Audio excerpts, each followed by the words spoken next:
সকল বইয়ের বই, the knowledge, all knowledge, the thought of thinking, the philosophy, all philosophy, the all answering question, Al-Quran. This is the book, the most of authentic original book in the world, whereof there is no doubt any guidelines, this our muttaqin. This Quran, this initiative of this all Muslim community, all this Muslim, Hindus, Christian, all Muslim, this give this year Quran, and this care and the mercy and the bounty, and this is the tide of the initiate man. And Mohammad সাল্লাল্লাহু আলাইহি ওয়াসাল্লাম আসলে প্রকৃতপক্ষে নিরক্ষর ছিলেন। এই পুঁজিকে নিয়ে অনেকে ব্যক্তিরা, অনেকে খ্রিস্টানরা মন্তব্য করেছেন আজ থেকে 1500 বছর আগেই। যুগে যুগে নবী আল্লাহ রাব্বুল আলামিন অনেক নবী রাসূল পাঠিয়েছেন, তাদের থেকে খ্রিস্টানদের এই যে মন্তব্যগুলো আজ থেকে আজ পর্যন্ত রয়ে গেছে। তাহলে আমরা যদি বিশ্ব ইসলামের দিকে তাকাই, ইসলাম হচ্ছে মানব কল্যাণে, মানব ধর্মের বিশ্বে নিরন্তর চিরন্তর একটা বিষয়, মানব ধর্মের বিষয়। Islam is a code of life. Islam is an balance of life. Islam হচ্ছে ভারসাম্যপূর্ণ জীবন বিধান। আমরা যদি বিশ্বের দিকে তাকাই তাহলে আপনি the complete code of life, সামাজিক জীবন, রাষ্ট্রীয় জীবন, কেউ আপনি জীবন কাটাবেন, সবগুলো ইসলামের দাঁড় করে আছে। আমরা যদি যুগের পরিবর্তনে কোনো নেই পরিবর্তনে, কিন্তু সকল বইয়ের বই, সকল গ্রন্থার সেরা গ্রন্থা দ্যাটস আল কোরআন। আল কোরআনে ডক্টর জনসন মন্তব্য করেছেন এই গ্রন্থা এমন একটা গ্রন্থা যে কোনো বিধিনিষেধ অথবা সার্বজনীন ইচ্ছা অনিচ্ছার কোনো সকল যুগ জমানার সাথে তাল মিলাবে। এই গ্রন্থে একটা সুর, গীতিকার, শহর গ্রাম থেকে বন্দর থেকে শুরু করে এবং এক কথায় বিশ্ব দরবারে প্রতিনিধিত্ব হিসেবে কী করবে, কোরআন আয়ত্ত করবে। আমরা যদি আবার এই যে ইহুদি খ্রিস্টানদের দিকে তাকাই তাহলে অনেকেই ইহুদি খ্রিস্টানরা এই যে ইসলামের আল কোরআনের বিষয় মন্তব্য অনেক ধর্মের মানব রচিত ধর্ম বলেছেন, অনেকেই আবার বিজ্ঞানসম্মত একটা জীবন ব্যবস্থা বলেছেন।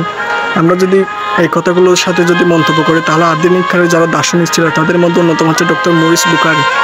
তার একটা বই আছে the Bible of the Quran and the science, তিনি সেখানে মন্তব্য করেছেন। এবং আরও অনেকে আছে যারা ইসলামকে নিয়ে অনেকেই মন্তব্য করেছেন। তাদের মধ্যে হচ্ছে doctor Gibbon, sir William Muir and doctor গাস্তালিন as a leader, and Dr. Professor Lyndon Nicholson and Amol Uindison and ঐতিহাসিক বান্ডায় and Professor Thomas Albert Priant and ফরাসি রাষ্ট্রনায়ক সুমার কুশেনি এবং জার্মানি খ্যাতনামা দার্শনিক Goethe and Dean Stanley and Bosworth Smith and Napoleon Bonaparte ডি আর্কিট and Edmund প্রমুখ খ্যাতনামা। এইসব হলো বিখ্যাত মনীষী বিন্দুরা, যারা আবারও মুসলিম সমাজের পণ্ডিতরা। কিন্তু 1400 বছর আগে মোহাম্মদ সাল্লাল্লাহু আলাইহি ওয়াসাল্লামের উপর নাজিল হয়েছে আল কোরআন। এটার উপর উপলব্ধি করে তারা অনেকেই কিন্তু রিসার্চ করছে। তারা সর্বশেষ রিসার্চ করে যেটা পাইছে তারা হচ্ছে এইটা এমন বই, এই বই কোনো ভুল নাই, এটা মুসলমানদের হেদায়েত স্বরূপ হিসেবে আল্লাহ রাব্বুল আলামিন পাঠিয়েছে। এই বইয়ের দুস্তর থেকে অনেকেই কিন্তু মুসলিম হয়ে বিশ্বতে এসেছে। আমরা যদি খ্রিস্টান ধর্মের দিকে যুগে তাহলে মাইকেল এইচ হার্ট তিনি একটা বই লিখেছিলেন the 100 of the ranking the most impressible personality in the world. সেখানে তিনি তার ধর্মের গুরু জেসি কাইন্ডের জীবন এনেছিলেন, আব্রাহামের জীবন এনেছিলেন, মহাত্মা গান্ধীর জীবন এনেছিলেন, থমাস আলভা এডিসনের জীবন এনেছিলেন, নিউটনের জীবন এনেছিলেন, গাস্তনের জীবন এনেছিলেন, উইলিয়াম সোমারের জীবন এনেছিলেন, মরিস বুখারির জীবন এনেছিলেন, আব্রাহামের জীবন এনেছিলেন। এভাবে বেছে তিনি 100 জন বিখ্যাত মনীষীর জীবন এনেছিলেন। একজন খ্রিস্টান হয়ে সর্বপ্রথমে র্যাঙ্কিংয়ে যাকে রাখলেন তিনি আমার নবী, আপনার নবী হযরত মুহাম্মদ রাসূলুল্লাহ সাল্লাল্লাহু আলাইহি ওয়াসাল্লামকে ফার্স্ট একদম শীর্ষে রাখলেন। কিন্তু এর থেকে বোঝা যায় যে 1400 বছর আগে পুরনো কিতাব। মুহাম্মদ সাল্লাল্লাহু আলাইহি ওয়াসাল্লাম একজন প্রকৃত নিরক্ষর হলেও তিনি 1400 বছর আগে যা বলে গেছেন সব কিছু কিন্তু আজকে অক্ষর অক্ষরে পালিত হচ্ছে। কোনো একটা জিনিসে কিন্তু একটা নির্ভুল হচ্ছে না, সবগুলো সঠিক হচ্ছে, সবগুলোর অ্যান্সার আমরা দেখতে পাই। সো এর থেকে বোঝা যায় মুহাম্মদ সাল্লাল্লাহু আলাইহি ওয়াসাল্লাম কিন্তু প্রকৃতপক্ষে যদিও দুনিয়া থেকে কোনো শিক্ষিত হয় না, তিনি আল্লাহ রাব্বুল আলামিন তাকে শিখিয়েছেন।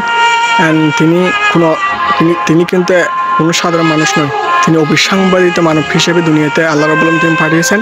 এ নিয়ে বৌদ্ধ ধর্মের একজন ধর্মগুরু তিনি বলেছিলেন the last Messenger Muslim community, মুসলমানদের শেষ নবী, তিনি কোনো সাধারণ মানব নয়, তিনি অবিসংবাদিত মানব হিসেবে দুনিয়াতে পাঠিয়েছেন। আল্লাহ রাব্বুল আলামিন কোরআনে বলেছেন ইসলাম যেহেতু আল্লাহ প্রদত্ত বিজ্ঞান জীবন বিধান, সেহেতু বিধিনিষেধ, হালাল হালাম, বৈধ অবৈধ সকল আশ্চর্য হিকমত এবং বিজ্ঞান মানব সম্পর্কে কল্যাণ করছে। আমরা যদি যথার্থ পরিপূর্ণভাবে অনুরূপ এবং বিশ্লেষণ করি কোরআনের বিষয় সম্পর্কে তাহলে আমরা যে বিষয়টা জানতে পারবো মহাকাশের দিকে সমুদ্র কণা থেকে শুরু করে কোনো কিছু অবকাশ নেই এই কোরআনে। মুসলিমদের যারা খ্রিস্টান ছিল তারা সবাই এটা পাঠ করার পর তারা ইমান এনেছে। তারা বলেছে যে কোরআন হচ্ছে এমন একটা গ্রন্থ যেখানে কোনো ভুল নাই। আল্লাহ রাব্বুল আলামিন বলেন যে যদি আমার কথা লিখতে গেল তাহলে তোমাদের কলমে খালি শেষ হবে, সমুদ্রের পানি শেষ হয়ে যাবে, কিন্তু আমার কোরআনের ব্যাখ্যা লিখে শেষ করা যাবে না। সো যাই খ্রিস্টানরা কোরআন জিনিসটা রিসার্চ করছে তারা সবাই ইমান আনতে বাধ্য হয়েছে। এবং এইটা এমন কিতাবে এই কিতাবে কোনো ভুল নাই, কোনো সন্দেহ নাই। এটা এটা এমন একটা কিতাব যেটা হেরাইতে কিতাব হিসেবে